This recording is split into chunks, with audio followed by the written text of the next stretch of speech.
And he was an avid hiker, and he grew up hiking on Blood Mountain, Georgia, which is near Blairsville, Georgia. So if you'll do an internet search, you'll find that he's missing. So back on November the 11th, this guy went hiking by himself on November 11th. He came home from, he has a law firm, and he teaches law in Texas. So he came back to his home to visit relatives, and he went hiking on this beloved trail that he's hiked on ever since he's been in Boy Scouts. Went hiking. Blood Mountain's 4,800 feet, 4,500 feet. He was seen at 1 o'clock in the afternoon by a couple of people that was up on the summit, and he never been seen since. Broad daylight, and he had 2.5 miles to go back down to the parking lot, and he's been missing for almost 2 months. Massive searches, helicopters, bloodhounds, professional searchers, drones, helicopters, no use. So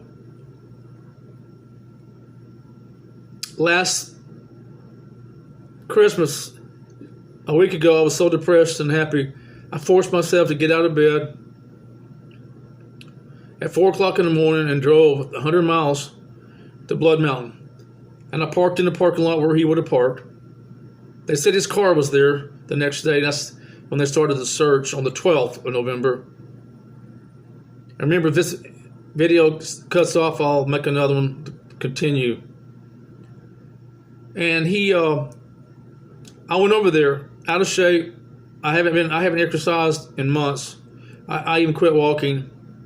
I gained some of my weight back in probably around 175, might even be 180. I don't know. Probably 185. I don't know where I'm at. Too afraid to look at the scale.